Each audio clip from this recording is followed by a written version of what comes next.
स्वागत है आप सभी का एक बार फिर आपके अपने YouTube चैनल पर।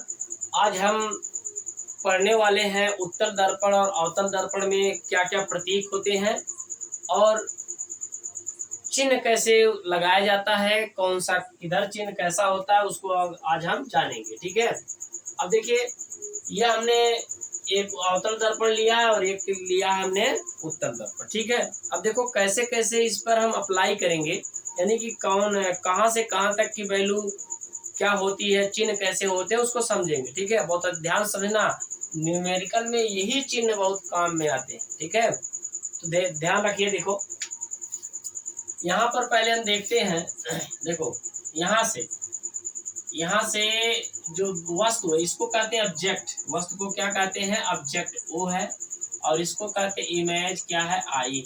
इमेज है या ऑब्जेक्ट। ठीक है, यहाँ पर भी है वस्तु है और यहाँ पे क्या है? इमेज है, आई। ठीक है, अब देखो अब हम यहाँ पर क्या कर रहे हैं कि यहाँ से देखो, यहाँ पे थोड़ा मान लेते हैं ये ध्रुव। सभी दूरियां कहाँ से कहाँ तक लेनी है? ध्रुव से लेनी। सभी दूरियां कहाँ से कहाँ तक लेनी है? ध्रुव से लेनी। ठीक है, देखो अगर देखो यहाँ पर वस्तु अगर रखी गई है तो वस्तु से, जहाँ वस्तु रखी गई है ऑब्जेक्ट है, वहां से और ध्रुव के बीच की दूरी क्या कहलाती है? यू। ध्यान रखना, वस्तु और ध्रुव के बीच की दूरी को क्या कहते हैं? यू कहते हैं। अब देखो, अब यहाँ पर ध्यान रखना, आप ये जानते हो निर्देशांक ने, यह x अक्ष का क्या है? x अक्ष प्लस x है और यह क्या है? Plus y। ठीक है, इसको देखो, और देखो यह है माइनस y है और यह क्या है? Minus x। सही है, यह 0 पॉइंट। अब देखो ये दर्पण हमने बना दिया है उत्तल और यह दर्पण हमने बना दिया है अवतल। अगर आप देखो इधर से थोड़ा सा, चलो इधर से, ये देखो x का कौन सी दिशा है? x की प्लस दिशा। यह x की कौन सी दिशा है? प्लस। यह x की कौन दिशा है? माइनस। ठीक है, तो अगर हम देखेंगे x की कौन सी दिशा है? माइनस, और ऊपर कौन सी दिशा है? प्लस y की, और y के नीचे कौन दिशा है? दिख नहीं रहा तो थोड़ा हम बड़ा बना देते हैं। देखो इस तरह से, यह प्लस y है, यह प्लस x है, यह माइनस y है और यह माइनस x। देखो अब अगर आप क्या करते हो, इधर की दूरी मापते हो, इधर की दूरी मापते हो, तो इधर की जितनी भी दूरियां x अक्ष की, x अक्ष के नेगेटिव दिशा की जितनी भी दूरियां होंगी वह सभी दूरियां ऋणात्मक होती हैं। ध्यान रखना, इसके इधर की जितनी भी दूरियां होंगी वह क्या हो जाएंगी? ऋणात्मक होंगी। ठीक है, इसीलिए u का चिन्ह क्या लिया जाएगा? यहाँ पे माइनस u। क्या ले रहे हैं यहाँ पे? हम माइनस यू ले रहे हैं। क्यों? क्योंकि ध्रुव, और ये देखो यहाँ से बाईं तरफ आ रहे हैं, बाईं तरफ, तो बाईं तरफ आप जानते हैं यह x की माइनस दिशा होती, इसलिए चिन्ह क्या हो जाएगा? माइनस। ठीक है, चलिए आगे इसी प्रकार देखो, ये देखो सेंटर है, यह क्या है? वक्रता केंद्र है। ठीक है, यह क्या है? फोकस है। अब देखो यहाँ से वक्रता केंद्र से लेकर के ध्रुव तक की दूरी क्या कहलाएगी? वक्रता त्रिज्या। ठीक है, और इसको हम माइनस आर से प्रदर्शित करेंगे। माइनस आर, चिन्ह माइनस लगाएंगे क्योंकि सभी माइनस x दिशा में मापी गई। ठीक है, इसी प्रकार जहां प्रतिबिंब बना है, जहां से प्रतिबिंब बना है, यहाँ की दूरी को क्या लेते हैं? v लेते हैं। प्रतिबिंब और ध्रुव के बीच की दूरी को v, और चिन्ह कौन सा लगेगा? Minus v। कौन सा चिन्ह लगेगा? Minus v। ठीक है, तो चिन्ह हो गया कौन सा? Minus v। इसी प्रकार फोकस और ध्रुव के बीच की दूरी को क्या लेते हैं? फोकस दूरी। ठीक है, और यह भी चिन्ह क्या होगा? फोकस दूरी को स्मॉल एफ से प्रदर्शित करते हैं और यह भी मान हो जाएगा स्मॉल एफ। क्या होगा? स्मॉल एफ हो जाएगा। ठीक है, कोई दिक्कत नहीं यहाँ पे। तो x अक्ष के ऋणात्मक दिशा में, माने बाईं तरफ, इस मूल बिंदु के बाईं तरफ की दूरियां x अक्ष में माइनस, और इधर क्या हो जाएगी? प्लस। अब देखो इधर क्या है, यहाँ से देखो, अगर हम यहाँ से देखने का प्रयास करें, देखो, तो तो यहाँ से यानी यहाँ से और यहाँ तक की जो दूरी क्या कहलाती है, यहाँ से और यहाँ तक की जो दूरी है वह कहलाती है क्या, -u। क्यों -u? क्यों? अरे भाई x अक्ष की किस दिशा में मापी जा रही है, निगेटिव दिशा में। कैसे पता, यहाँ से मानेंगे x अक्ष यहाँ है, ये भी है, तो यहाँ से माने देखो, अगर हम यहाँ पर बनाते हैं अवतल और यहाँ पर बनाते हैं उत्तल, तो इधर वाली दूरी सब माइनस, इधर वाली दूरी सब प्लस, ठीक है। इसी प्रकार यहाँ पर देखेंगे वक्रता केंद्र और इसके बीच की ध्रुव, वक्रता केंद्र और ध्रुव के बीच की दूरी क्या कहलाएगी, वक्रता केंद्र और ध्रुव के बीच की दूरी क्या कहलाएगी, r। तो इसको क्या लिखेंगे, +r। क्या लिखेंगे, +r। वक्रता केंद्र और ध्रुव के बीच की दूरी क्या होती है, +r। अब जहां पर प्रतिबिंब बना है, देखो जहां पर प्रतिबिंब बना है, प्रतिबिंब और ध्रुव के बीच की दूरी क्या कहलाती है, v। प्रतिबिंब और ध्रुव के बीच की दूरी क्या कहलाती है, v। यहाँ से यहाँ तक की दूरी v और चिन्ह कौन सा होगा, +v होगा। सॉरी गलत हो गया। यहाँ से ध्रुव और वस्तु के बीच की दूरी क्या कहलाएगी, ध्रुव और प्रतिबिंब के बीच की दूरी, ध्रुव और प्रतिबिंब के बीच की दूरी क्या कहलाएगी, किस अक्षर से प्रदर्शित करेंगे, ध्रुव और इसके बीच की दूरी को +v से, किसे, +v, ठीक है। यहाँ से यहाँ तक की दूरी क्या कहलाएगी, +v। तो P और F के बीच की दूरी क्या कहलाएगी, +v, प्लस, क्योंकि x अक्ष के प्लस दिशा में। इसी प्रकार यहाँ से अगर हम फोकस दूरी लेने का प्रयास करें, यहाँ से और यहाँ तक की दूरी, जो दूरी है उसको क्या कहेंगे, फोकस दूरी, और चिन्ह क्या हो जाएगा, +f।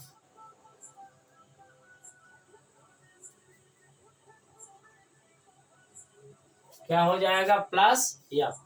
तो कुल मिलाकर के यह निष्कर्ष निकला कि उत्तल दर्पण में, तो देख यहाँ पर देखना है, अवतल दर्पण में, अवतल दर्पण में, अवतल दर्पण में वस्तु की दूरी u बराबर, अवतल दर्पण में, यहाँ पर ध्यान रखना, अवतल दर्पण में वस्तु की दूरी u बराबर निगेटिव, u बराबर निगेटिव, दूरी क्या हो जाती है, निगेटिव, ठीक है। और वस्तु की दूरी u बराबर, कहां से ली जाती है वस्तु की दूरी, हमेशा ध्रुव से ली जाए, ठीक है। प्रतिबिंब की दूरी, प्रतिबिंब की दूरी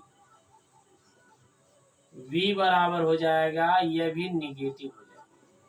प्रतिबिंब की दूरी क्या हो जाएगी, निगेटिव।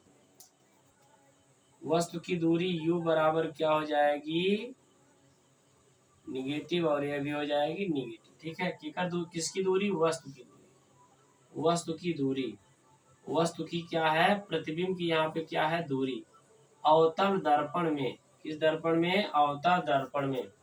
इसी प्रकार फोकस दूरी, फोकस दूरी, फोकस दूरी f बराबर भी क्या होती है, निगेटिव।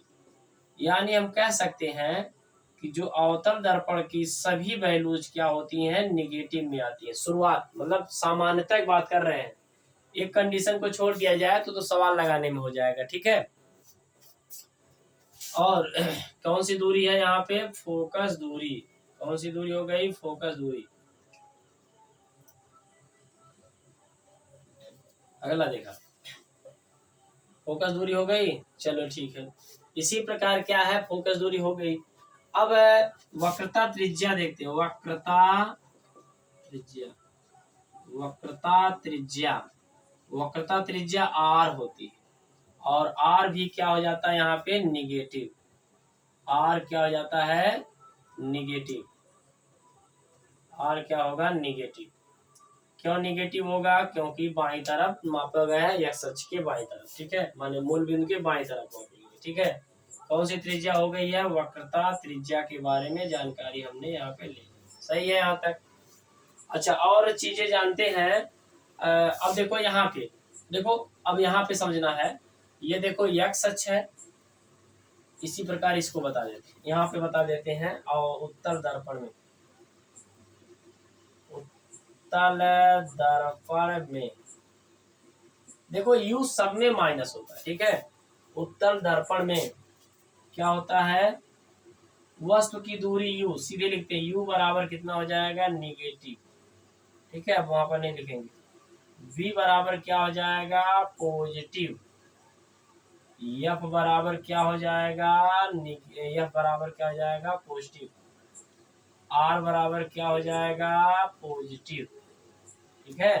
तो ये जो वैल्यू दिखाई गई है, यह सब वैल्यू क्या हो जाएंगी? पॉजिटिव। आप समझ रहे हो? यह फोकस है और कैपिटल आर क्या है? वक्रता त्रिज्या, ठीक है। अच्छा, अब देखो यहाँ पे वस्तु क्या है? यह देखो वाई अक्ष है, यह क्या है? वाई अक्ष की प्लस दिशा है, प्लस वाई है। यह क्या है? Minus y. यह क्या है? प्लस एक्स है, यह क्या है? माइनस एक्स, ठीक है। तो वाई अक्ष की दिशा में अगर करोगे तो यह प्लस आएगी वैल्यू, अगर इस दिशा में आएगा तो क्या आ जाएगा? माइनस आएगी, ठीक है। बात समझ में आई ना? उसी प्रकार तो हम समझेंगे कि अगर मतलब मूल बिंदु के इधर जो है, माने मुख्य अक्ष के अगर ऊपर वस्तु है, मुख्य अक्ष के ऊपर अगर है तो वह चिन्ह प्लस होगा, नीचे अगर है तो माइनस होगा। मुख्य अक्ष के अगर ऊपर है तो प्लस, नीचे है तो माइनस होगा, ठीक है। तो आप जानना कि मुख्य अक्ष की क्या है? ऊपर है, और यह मुख्य अक्ष की क्या? नीचे। वैसे मुख्य अक्ष के ऊपर है, मुख्य अक्ष के भी ऊपर है, तो दोनों चीजें क्या है? प्लस हमें आएंगी, ठीक है।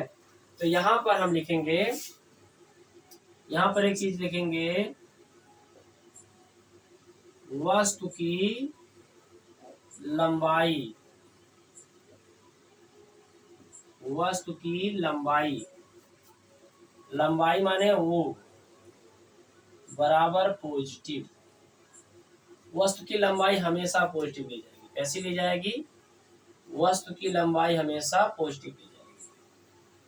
वस्तु की लंबाई कैसी ली जाएगी? हमेशा पॉजिटिव। यहाँ पर भी क्या हो जाएगा? ओ बराबर क्या लिया जाएगा? पॉजिटिव लिया जाएगा। वस्तु की लंबाई हमेशा हमेशा पॉजिटिव ली जाएगी, क्योंकि वाई अक्ष के प्लस दिशा। इसी प्रकार अब देखिए, दिख रहा कि नहीं दिख रहा? चलिए, ठीक हो जाएगा। इसी प्रकार प्रतिबिंब की लंबाई देख लेते हैं। प्रतिबिंब की लंबाई, प्रतिबिंब की लंबाई आई, प्रतिबिंब की लंबाई आई बराबर क्या होती है? निगेटिव। सामान्यतः एक बात कर रहे हैं, सामान्यतः एक कंडीशन को छोड़ करके, एक कंडीशन को छोड़ करके जब भी सवाल आप लगाओगे, सीधा पहले ही बात यही करोगे, ठीक है। और सवाल लगाते अगर आई निगेटिव आ जाता है तो वास्तविक हो जाता है, ठीक है। तो यहाँ पर आई कब होगा? निगेटिव, जब वास्तविक होगा। वास्तविक, वास्तविक प्रतिबिंब,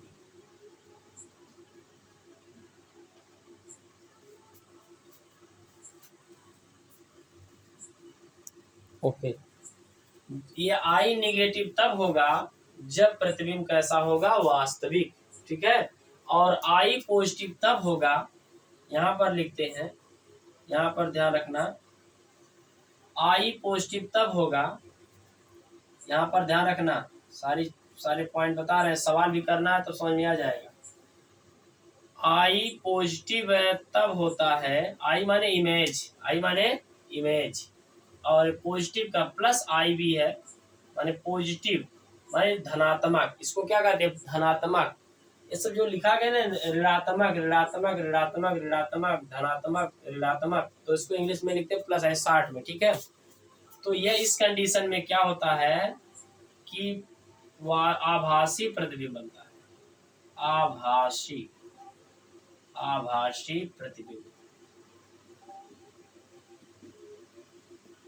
कैसा प्रतिबिंब बनता है? आभासी प्रतिबिंब।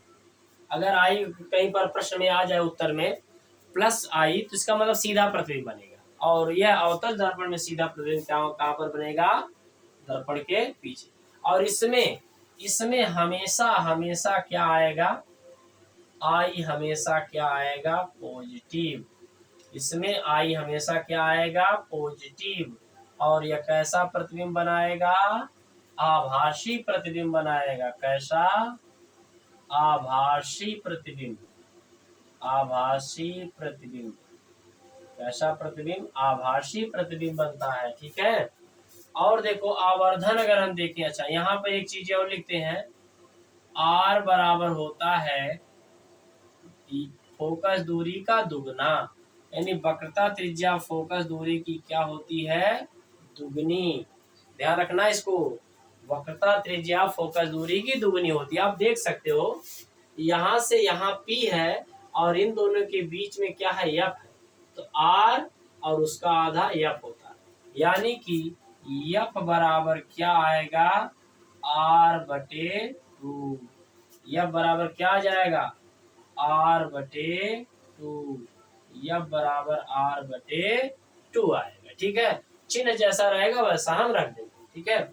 अच्छा एक चीज और जानते हैं, आवर्धन में अगर हम देखें, आवर्धन का मतलब आवर्धन, इसको कहते हैं रेखीय आवर्धन। रेखीय आवर्धन।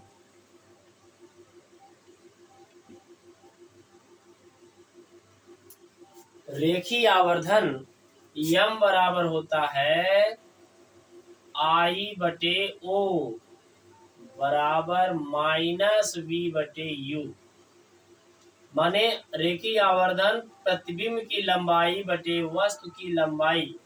आई लंबाई, देखो लंबाई दूरी में मात्रक एक होता है, लेकिन जब ऑब्जेक्ट की बात होगी, उसकी लंबाई की बात होगी तो O रखेगा और प्रतिबिंब की लंबाई को I रखेगा। ठीक है। तो यम बराबर हो गया I/O बराबर -V/U। ठीक है, यह भी होता है, या हम लिख सकते हैं I/O बराबर -V/U। ठीक है, अगर यम I/O के बराबर है तो यम -V/U के बराबर होगा और I/O बराबर -V/U भी होंगे। ठीक है। अब यहाँ पे पॉइंट हो गया। देखिए यहाँ पे देखते हैं वास्तविक प्रतिबिंब के लिए, यहाँ पे लिखना है वास्तविक प्रतिबिंब के लिए, वास्तविक प्रतिबिंब के लिए यम बराबर क्या लेते हैं? निगेटिव। क्या लेते हैं? यम का मान निगेटिव। अगर आपको दे दिया जाए कि प्रतिबिंब इतने गुना बना है, 2 गुना 3 गुना 4 गुना 3 गुना वास्तविक कह दे, तो रियल इमेज के लिए निगेटिव होगा, क्योंकि रियल इमेज अगर होगा तो आई का मान क्या होगा? निगेटिव होगा, और उल्टा होगा इस वजह से। क्योंकि क्यों ऐसा कह रहा भाई? वास्तविक प्रतिबिंब उल्टा बनता, उल्टा बनेगा, वाई अक्ष की निगेटिव दिशा में बनेगा, और निगेटिव दिशा में जब बनेगा तो चिन्ह क्या लिया जाएगा? माइनस आएगा। यम बराबर हो गया निगेटिव। और वास्तविक के लिए क्या होगा? आभासी के लिए क्या होगा? अगर आभासी प्रतिबिंब हो जाए, आभासी इमेज, आभासी इमेज के लिए यम बराबर क्या लिया जाता है? पॉजिटिव। यम बराबर क्या लेते हैं? पॉजिटिव। ठीक है, आभासी के लिए क्या लेते हैं? पॉजिटिव लेते हैं। वास्तविक के लिए क्या लेते हैं? वास्तविक के लिए क्या लेते हैं? निगेटिव और ये यही सारी बातें इसमें भी आपको ध्यान रखनी है। यही सारी बातें इसमें भी आपको क्या कर लेनी है? ध्यान रखनी। इसका भी यम का मान क्या हो जाएगा? I/O बराबर -V/U होता है। और रियल इमेज के लिए, रियल इमेज के लिए यम बराबर निगेटिव होता है, और वर्चुअल,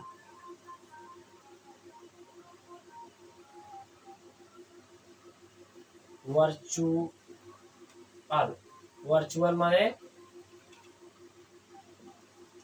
वर्चुअल इमेज के लिए यम बराबर क्या होता है? पॉजिटिव। सारी चीजें जो हमने यहाँ पर लिखा है इसको इंग्लिश के रूप में लिख दिया है, आपको ध्यान रखना है। ये सारी चीजें वही है बस। और यह आप हो गया सवाल यहाँ पर लग जाएगा। ठीक है, और यहाँ पे ध्यान रखना है, अब तो वैसे सवाल हम कर सकते हैं, कोई दिक्कत नहीं है। ठीक है, सवाल हम इस पर आसानी से कर सकते। एक चीज और यहाँ सवाल में आपको ध्यान रखना है, उत्तल दर्पण में, वैसे बताए हैं हम इसको, उत्तल दर्पण में क्या होता है, प्रतिबिंब अधिक से अधिक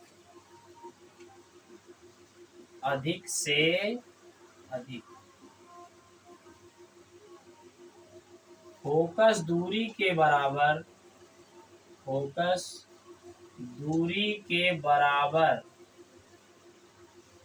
बन सकता है, अधिक से अधिक बन सकता है। उससे नीचे कहीं पर भी बने, मतलब उससे कम बन सकता है और ये बोझ। तो थोड़ा सा एक बार देख लेते हैं। इधर हो गया, सब क्या हो गए, सभी माइनस। ठीक है, यह माइनस, प्रतिबिंब की लंबाई नेगेटिव, फोकस दूरी नेगेटिव, वक्रता की लंबाई ओ बराबर पॉजिटिव हो जाएगा, प्रतिबिंब की लंबाई आई बराबर माइनस, और वास्तविक प्रतिबिंब के लिए, आभासी प्रतिबिंब के लिए यह होता है r बराबर 2f होता है, यह बराबर r/2 होता है। माने वक्रता त्रिज्या फोकस दूरी दुगनी होती है और फोकस दूरी वक्रता त्रिज्या की आधी होती है। ठीक है, और रेखीय आवर्धन होता है m बराबर I/O बराबर -d/u होता है। वास्तविक प्रतिबिंब के लिए m बराबर निगेटिव, आभासी प्रतिबिंब के लिए m बराबर पॉजिटिव। यही सारी चीजें इंग्लिश में। वर्चुअल इमेज के लिए m बराबर पॉजिटिव और रियल के लिए निगेटिव होता है। ठीक है, और इसमें आपको गुना वगैरह दिया रहेगा, तो उस पर हम जब सवाल करेंगे सारी चीजें आपको समझ में आ जाएंगी। ठीक है, अच्छा, फार्मूला हमने नहीं लिखा, सॉरी, यहाँ पर फार्मूला नहीं लिखा, सूत्र बोल रहे थे भाई, सूत्र इसका लिख देते हैं। सूत्र होता है दर्पण का सूत्र। किसका सूत्र है, दर्पण का सूत्र। सूत्र हो जाएगा 1/v प्लस 1/u बराबर 1/f। उसको तो भूल ही रहे थे भाई, देखो 1/f बराबर 1/v बराबर 1/u प्लस 1/f होता है। इसमें भी आप फार्मूला लिखना चाहो तो लिख दो, कोई दिक्कत नहीं है, एक ही फार्मूले होते हैं। 1/v प्लस 1/u बराबर 1/f, ये जो फार्मूला होता है। ठीक है, बाकी सारी चीजें हमने इसमें कर लिया। अब हम मिलते हैं नेक्स्ट वीडियो में, और आप लोगों को आसान करने के लिए हमने इस तरह से बताने का प्रयास किया है, इकट्ठा हमने कर दिया है। अब हम सवाल जब करेंगे तो अवतल दर्पण की एक एक टाइप के जितने भी प्रश्न होंगे, उत्तल दर्पण के जितने भी प्रश्न होंगे, सारे प्रश्नों को हम करेंगे। चलिए ठीक है, मिलते हैं नेक्स्ट वीडियो में। धन्यवाद। ज़्यादा से ज़्यादा लोगों तक शेयर करिएगा, चैनल को सब्सक्राइब करना ना भूलिएगा, अपने दोस्तों को भी सब्सक्राइब करवाइएगा, क्योंकि इतनी इम्पोर्टेंट वीडियो आपको कहीं पर नहीं मिलेगी। बहुत इम्पोर्टेंट फैक्ट आपको देने का प्रयास किया गया। बहुत बहुत धन्यवाद।